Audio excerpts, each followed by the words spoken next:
Welcome to Live Daf, your online Daf Yomi Shir. Shalom Aleichem, welcome back to today's Daf Yomi, which is Shabbos Daf Kufta Zayin. We're on Kufta Zvav Amud Beis, 2 lines from the bottom. Says the Gemara, Tana Rabbanan, we learned on a brayso. Vayihi ben Soya ha'Oroin, Vayomer Moshe. The pasuk describes the traveling of Klal Yisrael when the Oroin would travel. Vayomer Moshe, Kum Hashem, and there were 2 psukim there. The next pasuk begins with Ubenucha Yoimar. So these psukim describe the travels of the Klal Yisrael in the Midbar. Now there's something unusual here, because there's a symbol before and after these 2 psukim. Tana Rabbana, Vayi ben Soya Oren, Vayomer Moshe, Parsha Zu, this chapter, meaning these 2 psukim, Asala HaKadosh Baruch Hu Simoniyos, Hashem applied for this parsha Simoniyos symbols in a form of overturned nuns, upside down letter nun, Milamala Lamata, before the parsha, before these 2 psukim, there is 1 overturned nun, Ulamata, and after, at the end, after these 2 psukim, there's another overturned nun. What is the indication here? What's the message? Loimar, to indicate she'ein ze mekoima. This is not really the proper location for these 2 psukim, for this parsha, which describes the traveling of Klal Yisrael, which is not really being discussed here in this context of whatever's going on there in the parsha. So it's out of place, and really belongs back in the beginning of Bamidbar, which discusses the Golem, the encampment, the whole arrangement of Klal Yisrael in the Midbar. That's really where this parsha, these 2 psukim should be located, because they are describing the traveling of Klal Yisrael. So it's out of place, and that's why we have these 2 overturned nuns, 1 before, 1 after, to indicate that it's out of place. The Gemara soon will explain indeed why was it placed in this location. Rebbe, this is not the reason for the nuns, because actually this is the proper location for this parsha, as Rashi explains, because beforehand the pasuk does describe the fact that they began traveling, so it is in place. Why then does it have these symbols? Elo mipnei sefer chashuv hu b'fnei atzmai. The pasuk is indicating this parsha, these 2 psukim, is a sefer chashuv, a significant book on its own. It's considered to be its own sefer. So according to Rebbe, Sefer Bamidbar, which contains this parsha of Vayi ben Soya Oren, is actually split into 3. So you have the Sefer Bamidbar prior to Vayi ben Soya, you have Vayi ben Soya, which is its own sefer, then you have the remaining portion of Sefer Bamidbar, for a total of 3 svarim. Now we have a total, if so, of 7 svarim of the Torah. Bereshis, Shmos, Vayikra. Bamidbar is counted as 3 and Dvarim. Says the more, indeed, Keman Ozla, according to whose view does the following statement work? Keman Ozla Hod, Amar Shmuel Achmeni, Amar Yonasan, Chatzva Amudea Shiva. This is speaking about the Chachma, the Torah, she carved out her beams, 7 beams. Elu Shiva Sifrei Torah. These are the 7 Sifrei Torah. Keman, according to whose shita is this working? Kerabi, who holds that there are 7 Sifrei Sfarim in the Torah in total. Continues the Gemara, Man Tana, the Palagalei the Rebbe. So who is the opposing view, the one that disagrees with Rebbe? The Tanakam of the brayso, who maintains that the parsha is really out of place, and that's why there are those 2 overturned letters. Who is this Tana? What's the name of this Tana? Says the Gemara, Rav Shimon Gamliel, the Tana, as we learned in the brayso, Rav Shimon Gamliel, Asida Parsha Zu, in the future, Rashi says in the future, when the Yetzer Hara will be dissolved, will be nullified, and there won't be any concern about Puranius, about tragic events and retribution, Einish.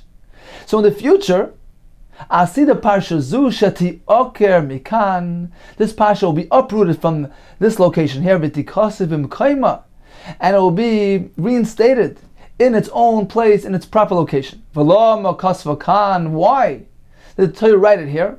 Kedei lahafsik being Puranos Rishona le Puranos Shnia, in order to make that separation between the first tragic event, the first tragedy, retribution, Einish, and the second one. So this parsha is coming to dissect, to make that intersection, to make that separation between 2 tragic events. to set them apart, not to grant too much power to powers of evil, of piranhas. So that's the point of this location. Says the Gemara, what exactly are we speaking about? Piranhas shniya mahi. What is the second piranhas? So the nation began their complaining about the lack of meat, and Hashem responded by giving them this slav, and eventually there was an einish applied, a penalty. So this is the piranhas shniya, which is stated after this parasha of Vahi ben Saya, and there's a piranhas beforehand as well. Piranhas rishona is Vayisu Mar Hashem. The pasuk says they traveled from the Har Hashem, from Har Sinai. Va'amar Rab Chama Rachanina. So he makes a drasha instead of Vayisu Mehar Hashem, that it's like it would say Vayisu Me'achri Hashem, Shesaru, that they strayed Me'achri Hashem, from behind Hashem. They left Hashem. Rashi explains that actually the complaining, the rumbling about the lack of meat already began at that point. So that's the first tragic event. And the pasuk, the parsha of Vahi ben Sa'aron, is meant to come in between these two things, to separate them, and to be mafsik, to put them up, to separate them apart. Now Taisus actually learns that the piranhas rishona is something else. Taisus brings a medrash that they left Har Sinai ketinai kayotzim beis hasefer shiboreach levahoydach. It's as if they were fleeing from Har Sinai. It was too the burden was too much Torah. So that was the piranhas. That was the tragic event which the Gemara here is referring to. So a machlokes regarding the purpose, the message of the symbolism of the two overturned letters, one before and one after this parsha of Vahi ben Sa'aron. According to Rebbe, it's meant to indicate that this is considered to be its own sefer, and therefore we have a total of 7 svarim of Torah. According to the Tanakama, who turns out to be Rav Shimon Gamliel, the point is simply to intersect between two tragic events, two piranhas, two punishments, and really, it doesn't belong here. It belongs back in the beginning of Parshas Bamidbar, and eventually, when the Yetzer Hara will be batal, there will be no concern about empowering the power of Yetzer Hara and piranhas. Indeed, this parsha will be relocated to its proper location. Continues the Gemara. Indeed, where is its proper location? Amar Rav Ashi bid Golim, back in the beginning of Sefer Bamidbar, which describes the encampment, the Golim, the flags, the whole arrangement, and that's where this parsha is meant to be, which is also a similar topic, a similar concept, the traveling of the Israel in the Midbar. Continues the Gemara, Iboilu. So the Bnei Beis HaMedrash had the following question. We discussed the allowance to save Kisvei HaKodesh from a fire on Shabbos. There's no concern that in his haste, perhaps he will put out the fire. Now, that's regarding the actual Kisvei HaKodesh. Iboilu, Hagil Yoinin shall save a Torah. What about the Gilyonim, the parchment, which are clean, which are free of content of writing? So Rashi explains, at this point in the Gemara, the Gilyonim are referring to the margins, the empty margins on top and on bottom, for instance. And also, if let's say the writing, the wording of the Sefer Torah went missing, it got erased, etc., and all we're left with is an empty, clear parchment. So what is the halacha about those Gilyonim? Hagilyonim shel Sefer Torah ma'atzil noisam ne'adleika? May one save them from a fire? Do they have kedusha like a Kisvei HaKodesh? Or perhaps not. One may not save them from a fire. They're not regarded as Kisvei HaKodesh since they're blank and free of any content. Says more Tashma, come and hear a raya from the following brayso. Sefer Torah Shabala. So if one has a Sefer Torah which wore out, im yesh by lelaket shmoinim v'chamesh oisei. So we discussed this in yesterday's blot. If there are enough words there, enough letters which total 85, im yesh lelaket, if you can go and gather together a total of 85 letters, kegoin parshas Vahi ben Sa'aron, which are the same, which equal the total of the letters contained in this parsha. We just began with the parsha of Vahi ben Sa'aron, which, as we learned, is considered to be its own entity, and contains 85 letters. So this is the number, the minimum requirement to be considered a Sefer Torah, to have the Sefer Torah retain its original status, original Kedusha. So if there were 85 letters present, Matzilin, one may save the Sefer Torah from a flame, from a fire. V'im lav, but otherwise, if it doesn't have 85 in total, a Matzilin, one may not save the Sefer Torah on Shabbos. Says the Gemara. 1 second, what happened to the blank parchment? V'amai, why can't he save the Sefer Torah which wore out? Typically, Mishum Gilyon. Let him go save it on account of the blank parchment. Typically, Mishum Gilyon the day. What about its blank parchment? So apparently, the Gilyon is not something which may be saved from a fire. So Bala Shani, we're speaking about a Sefer Torah which wore out. Then even the parchment is reckoned no longer because it's worn out. Says the Gemara Tashma, come and hear a raya from the next brayso. Sefer Torah shenimchak. So this Sefer Torah didn't get worn out; it merely had its content erased.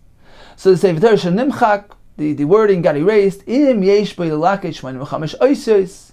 If there is still enough content intact, we have 85 letters. Kigoin parshas la'ibn sa'arain, which equal the letters in that parsha. Matzilin, one may save the Sefer Torah from a fire. V'im lav, but otherwise, if it doesn't total 85, a matzilin, one may not save the Sefer Torah from fire on Shabbos. Says the Gemara. Here we're speaking about a Sefer Torah which didn't wear out. The letters merely got erased. If so, v'amai, why can't he save the Sefer Torah which does not have 85 letters? Why can't he go ahead and save it on account of its blank parchment? So blank parchment is reckoned with. Here he should save the Sefer Torah. Says the Gemara, Makam Aksav, like him. You must understand, when I asked this question regarding blank parchment, I was not referring to the Makam Aksav, the parchment underneath the letters, the parchment which is meant to contain writing. Why? Because that parchment, when it is sanctified, when it has Kedusha, Agav Ksav with the Kaddish. The reason why it's Kaddish is on account of the writing which is contained on it. It's not an independent entity. It's meant to contain writing, contain Ksav. Therefore, Azal Ksav. So if the Ksav departed, got erased, Azal Ktushase. The Kedusha of the parchment underneath it departed as well. I was never discussing parchment which used to have writing on it, where the Kedusha there was with the intent to have something written on it. It's subordinate to the written word which is meant to be on it. So if the word is gone, the Kedusha of the Gilyon is gone as well. What I was referring to in my question was, what did I ask about?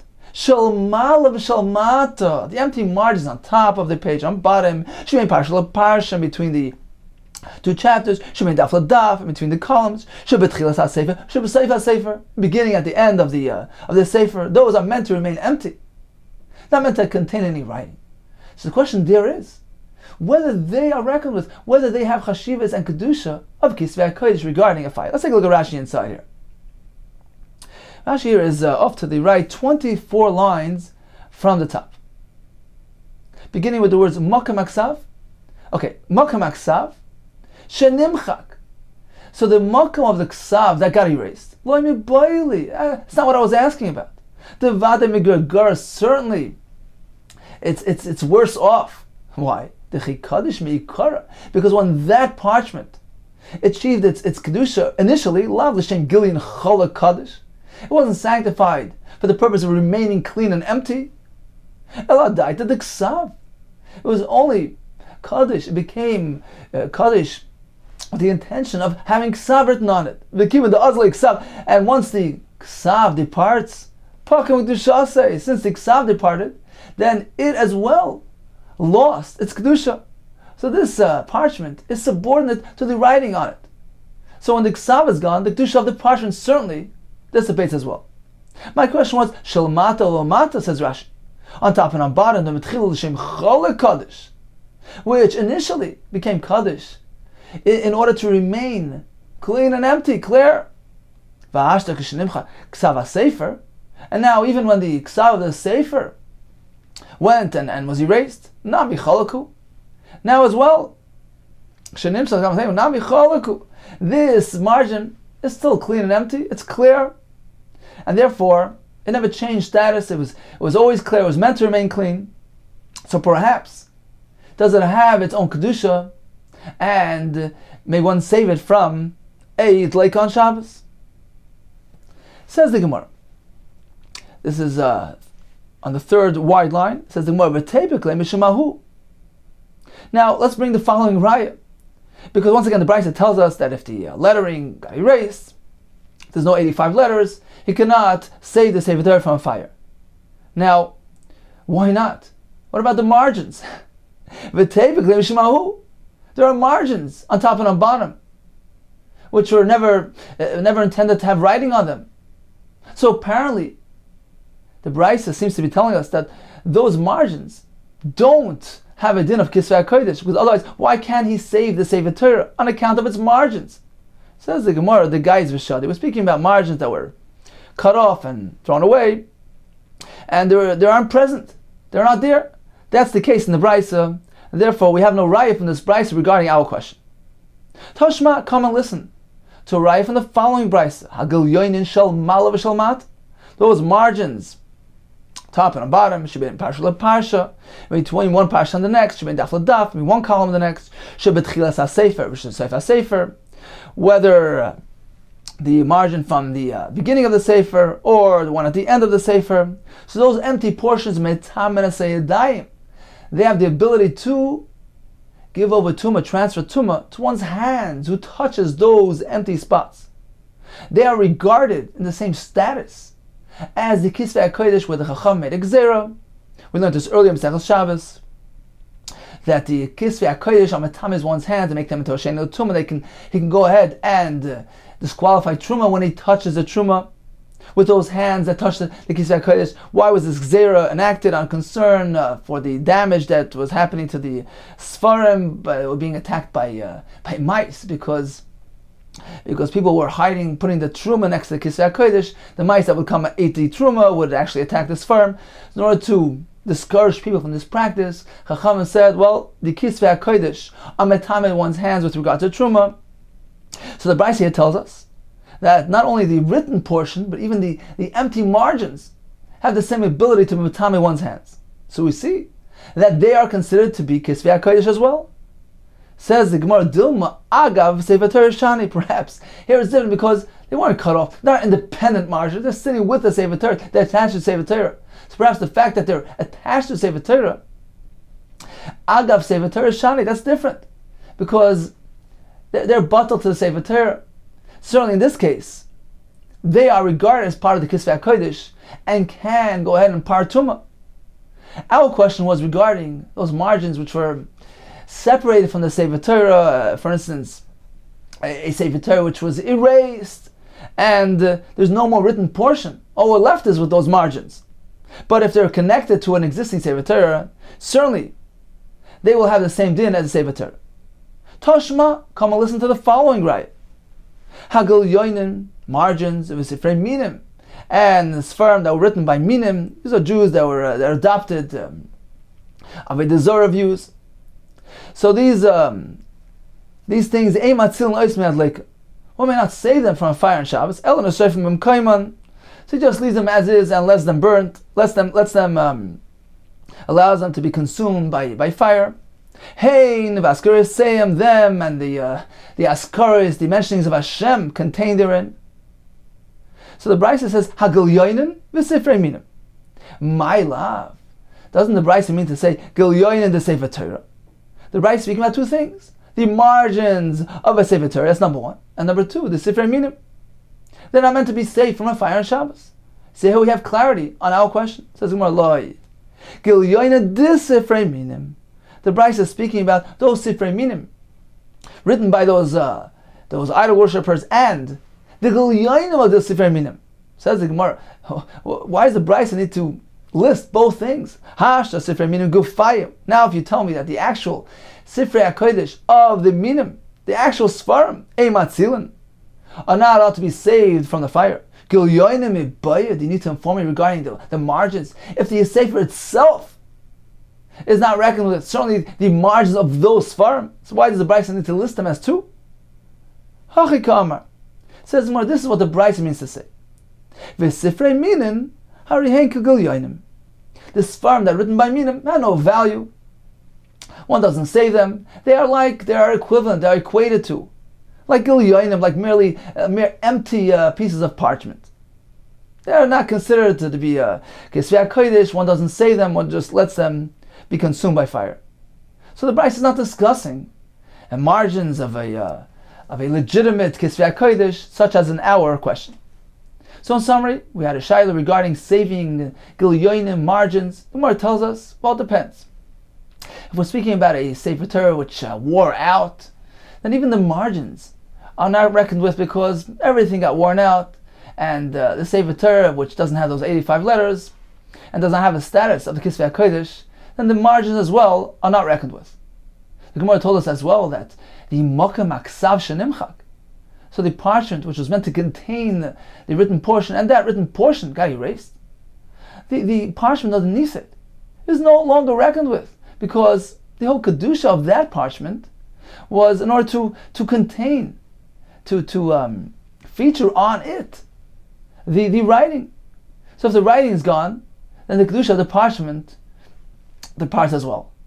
The Gemara told us that the margins, which are attached to an existing Sefer Torah, certainly they have Kedusha like the Sefer Torah. The question was regarding the empty margins themselves, which are not part of an existing Sefer Torah.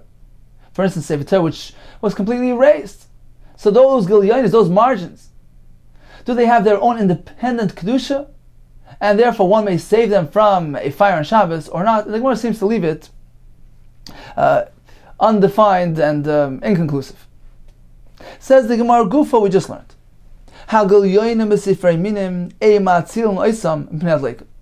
So we're not meant to save the Sifrei Minim, not allowed to save them from fire on Shabbos or during the week. How does he relate to these things? He cuts out the names of Hashem contained in these Sifrei Minim.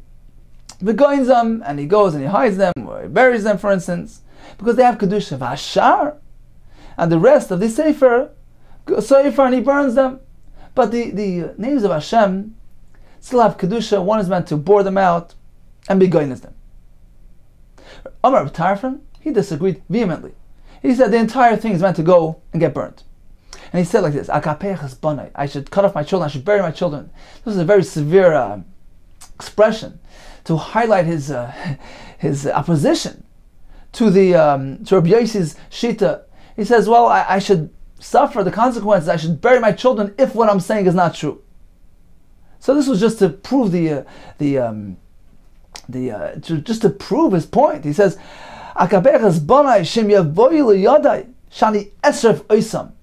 if these things will come to me, I'm going to burn them, them and the askaris contained therein.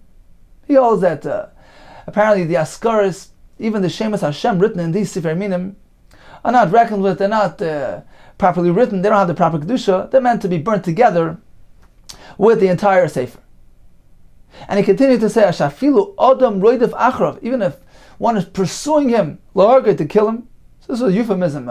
He's speaking in third person. He's really referring to himself. Even if I encounter a situation, a dangerous situation, if one is pursuing to kill me, V'nachash Ras Lakishay, or a snake is running after him to bite him, Nichnas LaBeis Avodah Zarah. He's meant to go into a Beis Avodah Zarah, Ve'ein Nichnas LaBateim Shel Eilu, as long as he doesn't go into the homes of these fellows.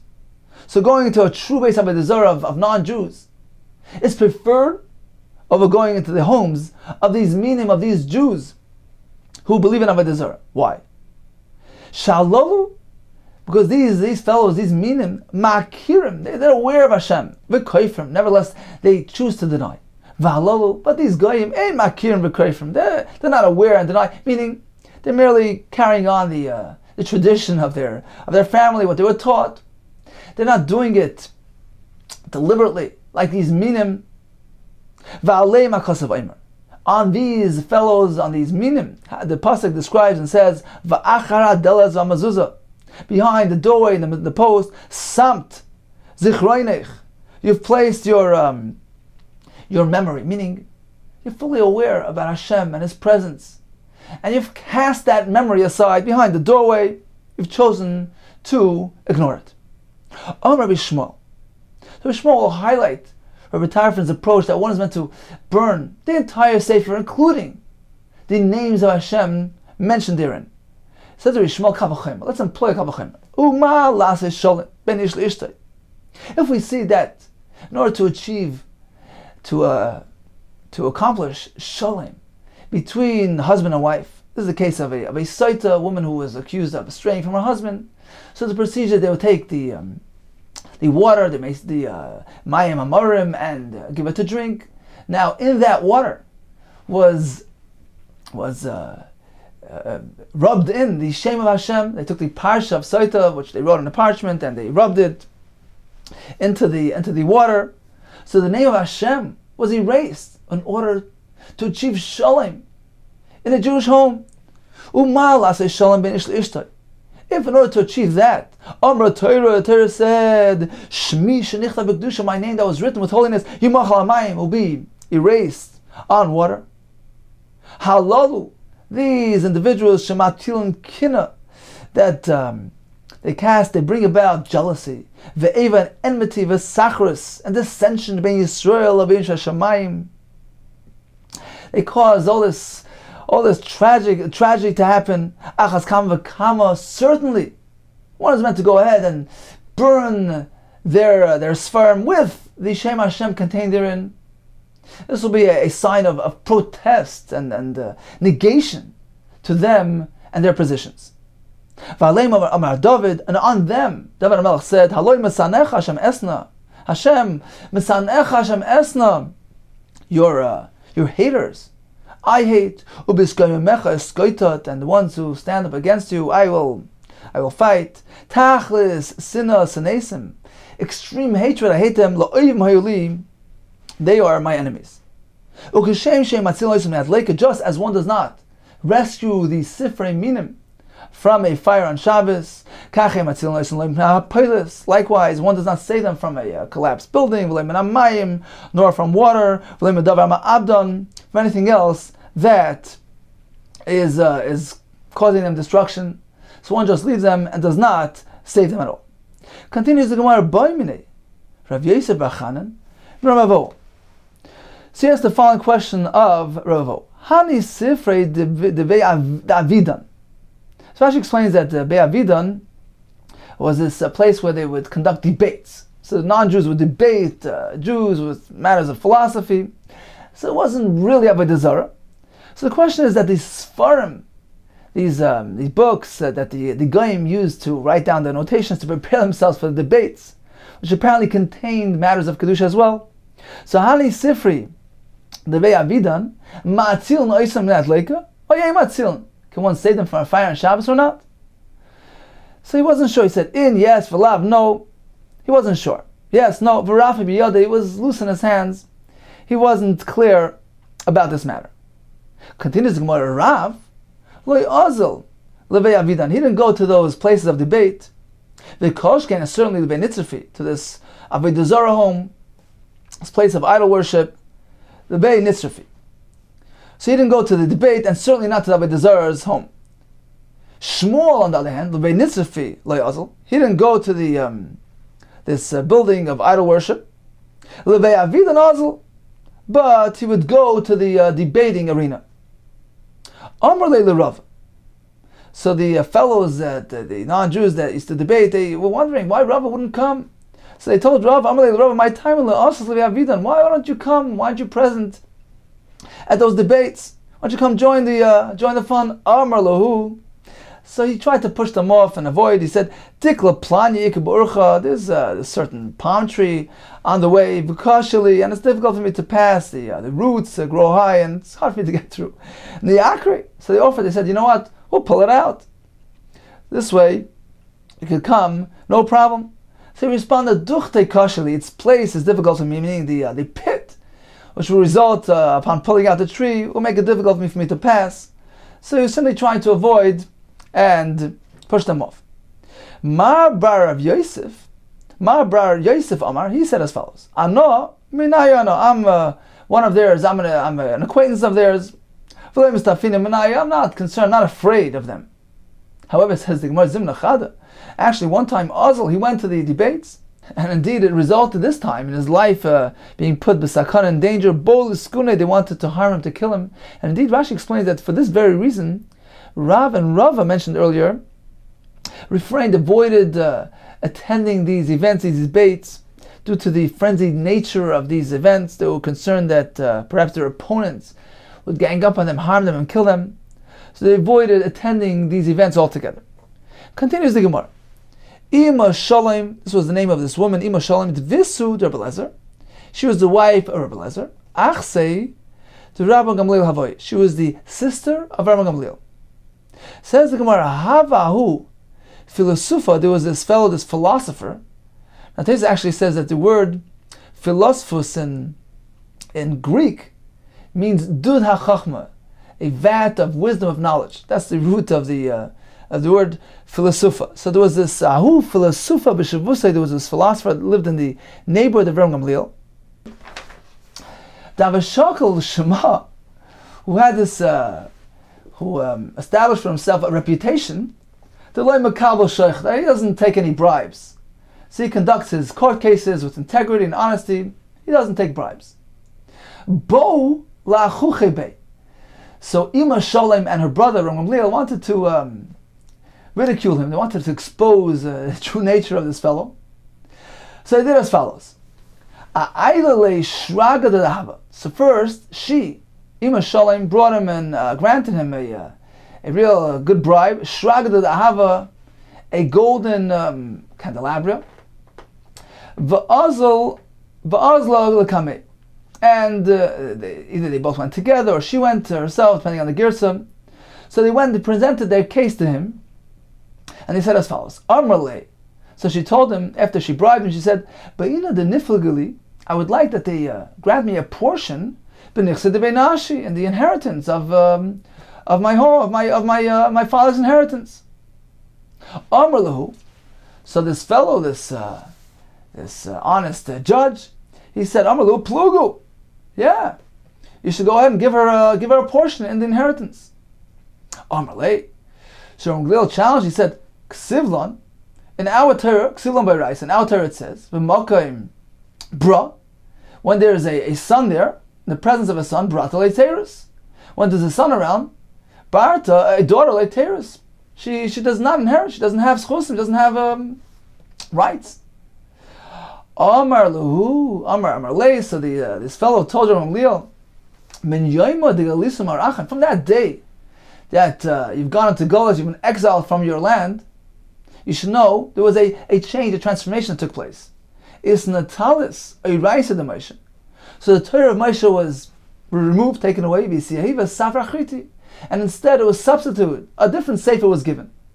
Uksibre, and in that new sefer, it says, Bro brata, kechada yirson, that a son and daughter have equal rights when it comes to nachla. Bro barta, kechada yirson. Therefore, you're meant to give her a portion of the Yerusha. This was phase one of their litigation. L'macher, to the following day, hadar ayel le'iu. So now it was Gamliel's turn to bribe him. So now he, hadar ayel le'iu. So he followed by bringing him in a very significant bribe, chamra luba, a Libyan, very high quality, chamra luba, a Libyan donkey. Now the judge was bribed from the other party, so now he decided to reopen the case, reconvene the court. So he said like this: Amar Luz, he says, "Look, I delved into the matter further, and it seems like we must overturn the previous verdict. Shvilis al-Seifi, the Safra, have gone ahead and learned to taken a look at the end of the next portion of that Sefer that I was referring to yesterday, and at the end of that Sefer it says, V'kasabe, it says, there's a disclaimer there. It says, Ano loyle mifchas min ha'raisa de Moshe Asisi. I'm not coming to detract from the Torah of Moshe. The Moshe Asisi. I'm not coming to add to the Torah of Moshe. And apparently, this Sefer is not meant to substitute, to take the place of Torah Moshe. So as a result of this new information that I gleaned, I have a little problem. Because what does it say in Torah Moshe? Ksivbei, in the Torah of Moshe it says, V'mokaim bra, b'artolei seirus. When there's a son around, a daughter has no rights, has no inheritance. Therefore, apparently Gamliel is actually right. Amrulei. So now they began ridiculing him. So Ima Shalom turned to him and said, Nahir kishraga. She meant to hint to him, don't you remember I gave you that candelabra? Nahir. Your light should light up like a shraga, like a candelabra. What happened to you? Why are you ruling in favor of my opponent? Amalei Gamliel. So now Gamliel turned to him and said, Asa chamra, a donkey came. Ubatash l'shraga, the donkey came and kicked over the candelabra, meaning I gave him a greater gift, and therefore the table is turned. So now they expose the true nature of this fellow and how honest he really was. Continues the Gemara. The Mishnah told us that one is not meant to read from Ksuvim on Shabbos, and the Mishnah gave us a reason.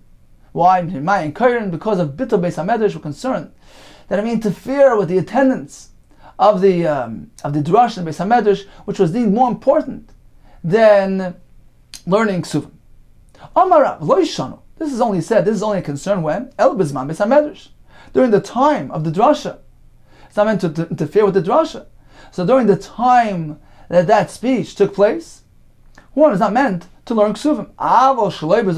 But later on in the day, which is already past the time of the drasha, there's no concern. Kairin, they may read Ksuvim without any concern. Even after the time of the drasha passed, one may not read in Ksuvim. Says more, is that so? Any? Is that so? That Shmuel prohibits throughout the entire day. Narda, which was the place of Shmuel's residence, and followed his psak, his rulings. And what did they do there? Ubenarda paski sidra b'ksuvim. In Narda itself, they would read the portions of ksuvim b'mincha, so the Shabbat, during Shabbos by mincha. So apparently, if it's late in the afternoon, it's okay. So this seems to contradict our presentation of Shmuel's opinion, who seems to say that one may not read Ksuvim the entire day.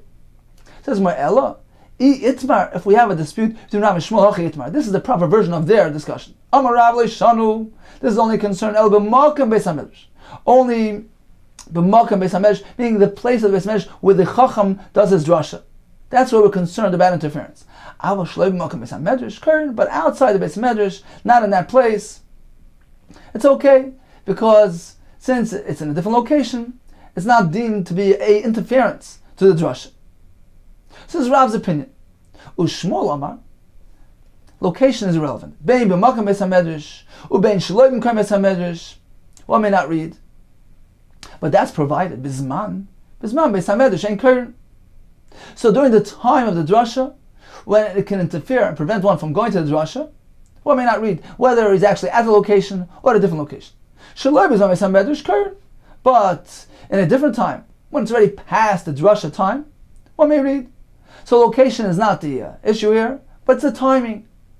And indeed, Shmuel is consistent with his opinion. Because in the place of Shmuel Narda, Paski the Ksuvim, they would read the chapters of Ksuvim, Shabbat. Why? Because it was after the time of the drasha already passed. Says the Gemara, Rav Ashi Amar, Lo'elam Kedamar Mikara. Truthfully, we meant to go back to our initial version. But Rav said that the Isra only pertains during the Zman Beis HaMedrash. And Shmuel said the entire day is Asr in reading of Ksuvim.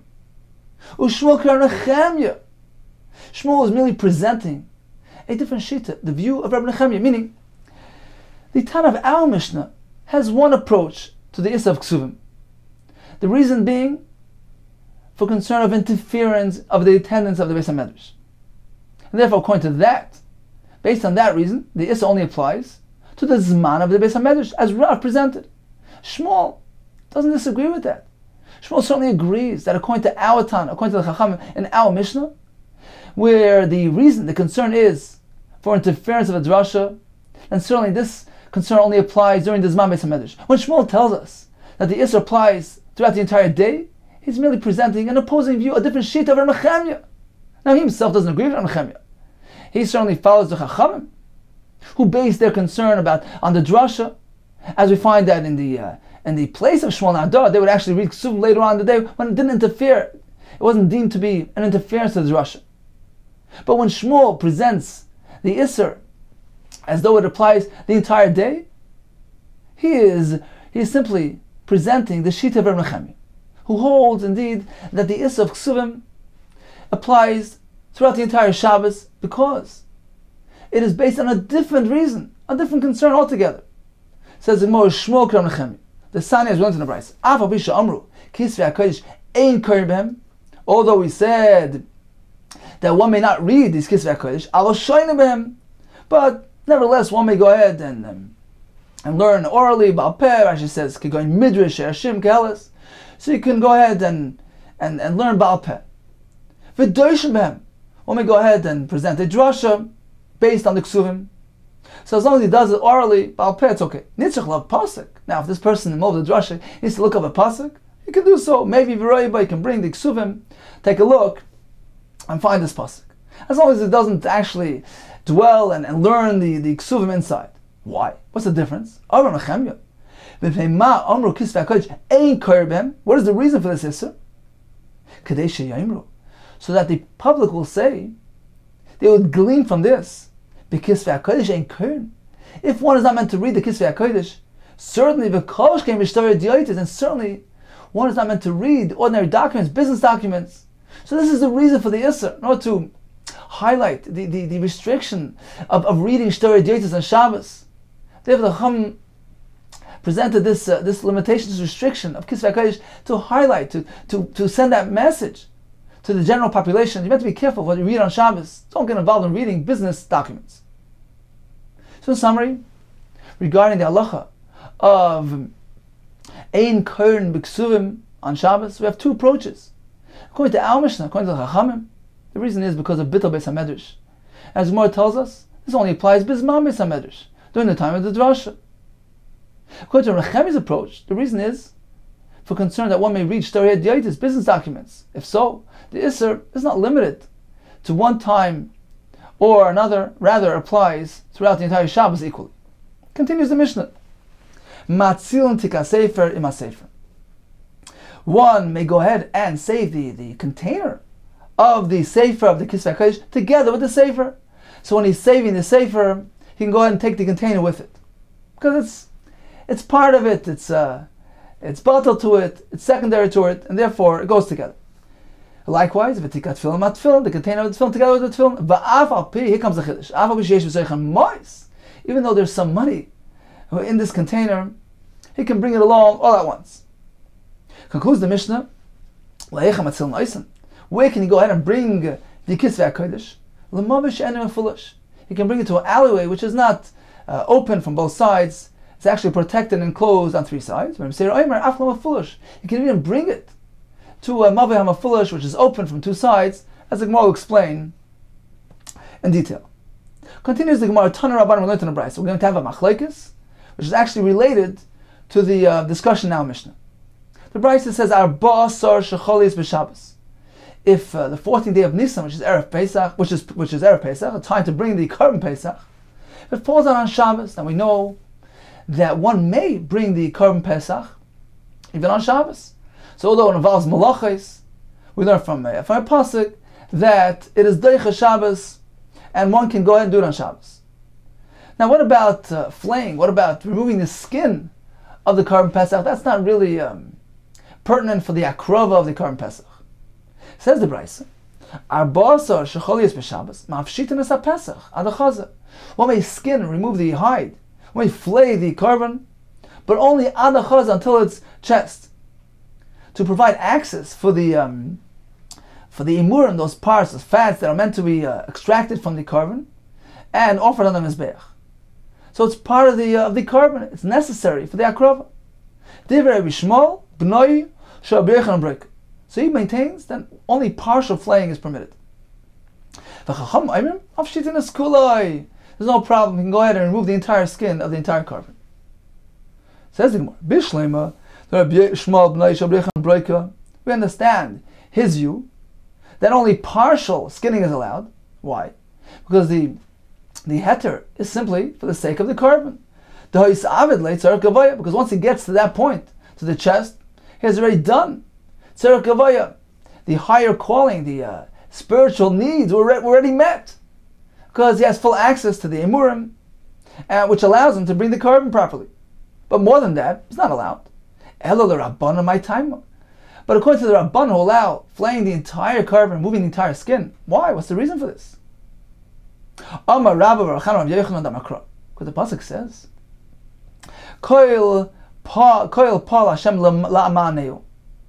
so everything Hashem created was l'ma'aneu, for his covet, so that we recognize him, get close to him.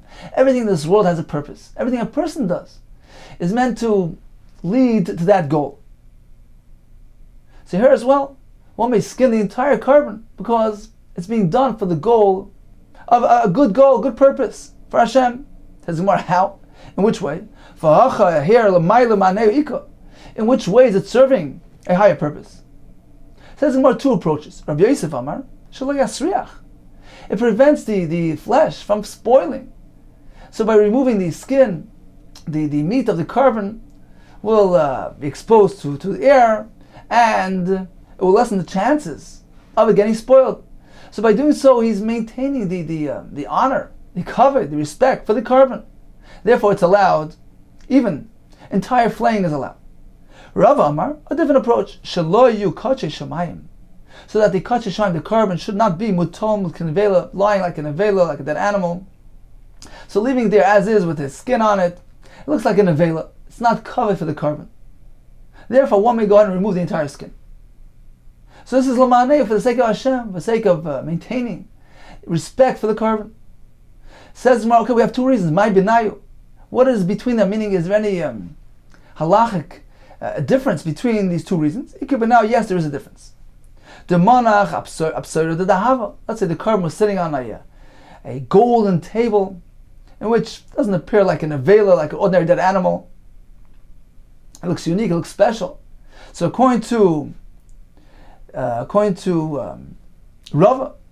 there's no concern here because it doesn't look like an avela. Whereas according to Rabbi Yosef, the concern is spoiling. In this case as well, he may remove the skin. Inami, alternatively, if it's a pleasant day with a northerly wind present, in which there's no concern of the flesh spoiling. So according to Rabbi Yosef, who gives us the reason of flesh spoiling, in this case, there's no reason and there's no heter to skin the complete carbon Pesach. Whereas according to Rava, even on such a day, one may go ahead and complete the flaying. Continues the Gemara. Rabbi Shmuel b'noi shabrechem broika hi kol poil Hashem lama aneu. This pasuk, my avile. What does he do with the pasuk? Which indicates that one is meant to do everything for the sake of Hashem. How does he apply this pasuk to our topic, to the discussion of skinning the carbon Pesach?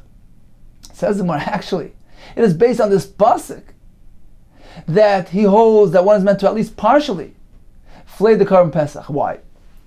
We learn from this pasuk that one is not meant to go ahead and remove the emur and the innards, those fats which he's taking out to bring out the mizbeach. He's not meant to do that. He's not meant to take them out prior to partially removing the skin of the animal, to make room, to make way for unobstructed access to the emur. So this is actually extracted from this pasuk of Kol Po'el Hashem Al Ma'aneu. One is meant to maintain dignity and respect for Hashem's carbon, and therefore he should remove the skin up until the chest, which will give him unobstructed access to the emur. Says Gemara, what's the connection? What does removing the skin have to do with the emur in my time? What is the reason? What is the connection? On account of concern of niman, of these wool fibers which are present on the skin on the outside of the carbon. So when they'll go and pull out the emur, we're concerned that the fibers will get attach themselves to the fats, to the emurin, and it's disrespectful for the carbon of Hashem. Therefore, it is precisely based on this pasuk, which tells us one is meant to treat the carbon with respect, that indeed he's required to partially flay the animal to make room for access to the emurim, in which we'll be able to go ahead and pull them out without any concern of rubbing with those fibers and getting them dirty. So in summary, we learned about being mafshit, flaying, skinning a carbon Pesach, even on Shabbos. We have two shittas. According to Rishmo, Bnei Shem Brechem Breikim, only partial flaying is allowed, ad achaz, until the chest, in order to provide access to the emurim. So once he gets to the chazah, the tzarech gevaya, the heavenly needs were already met, because he can go ahead and freely access the emurim, have them come out clean. According to Rabbanon, he's meant to go ahead and remove the entire skin of the carbon. We have two reasons. According to Rav Yosef, out of concern for the flesh spoiling. The Gemara tells us if it's a pleasant day with no concern, then it's also according to Rav Yosef. According to Rabbi, the reason is so that the carbon shouldn't look like an aveil, like a dead animal. Therefore, the Gemara tells us if it's lying on a golden table, which indicates that this is something special, this is a carbon, there's no concern, and one may not complete the skinning process. Okay, time for a brief review of today's daf. We began with the psukim of Vahi ben Soya Oren, which have something unique, an overturned nun beforehand, an overturned nun afterwards. It's meant to indicate one of two things. We have two shittas. According to Shum Gamliel, it indicates to us that this parsha is out of place, out of order. It's really meant to be back in the beginning of Sefer Bamidbar, which discusses the camps of the trial, the Dgolim, and this belongs there. Why was it placed right here? To be mafsik between two misfortunes, two tragedies. According to Rebbe, it actually belongs right here. The reason why there are two nuns, it's meant to indicate that this is a separate parsha on its own, a separate sefer book on its own, thereby giving us a total of 7 sfarim for the entire Torah. We proceeded with the question of Gilyonin. May one save those blank pieces of parchment? The Gemara tells us if the Sefer Torah wore out, bala, then certainly the blank parchment as well, which wore out, is also not reckoned with and cannot be saved from a fire. The Gemara told us likewise, if the mokem aksav shenimchak, if the parchment was sitting under writing, under the written portion which got erased, in that case as well, this is the kedusha has already departed with the writing. The Gemara told us if the gilyonim, those margins, are attached to an existing Sefer Torah, then they as well have kedusha. The question is, if they're not part of a legitimate Sefer Torah, do they have their own kedusha? For instance, the Sefer Torah got completely erased, or the margins were cut off from a Sefer Torah. Do they have their own kedusha regarding saving from a fire or not? And we leave it unresolved. The more discuss the Sifrei Minim. We have two approaches according to Rav Yossi. It's meant to cut out the Shemos of Hashem and be goynes them, treat them with respect, and burn the rest of the Sefer. According to Rav Tarfon, who expressed himself very, very severely and very sharply. No, one is meant to go ahead and burn the entire Sefer. We had that story about this fellow who pretended to be honest and conduct his litigations with integrity, and he took bribery big time. We discussed the issa of reading Ksuvim on Shabbos. We have two approaches. The Chacham and our Mishnah maintain the reason for this is an account of interference of the drasha which we were meant to attend. Therefore, Rav tells us this concern only applies during the zman of the drasha, not afterwards. According to Nechemia, the concern here is because of Shtarei Diotis. The Chacham wanted to call attention to the fact that one is meant to limit his reading of Shabbos, so that he doesn't come to read business documents. Therefore, according to his approach, this restriction applies throughout the entire Shabbos. We continue with the Mishnah, which told us that one may go ahead and save the container of the Sefer, the container of the Tefillin, even if there's money present in that container. We concluded with the discussion about skinning the carbon Pesach on Shabbos. We have two shittas, according to Rabbi Shmuel, Bnei Shem Brechem Breikim, only up until the chest, which is needed for the sake of the carbon. According to Rabbanon, he should go ahead and flay the entire carbon, because there's a concern there as well. We have two approaches. Either we're concerned about the spoiling of the flesh, or that the carbon doesn't look like an avela.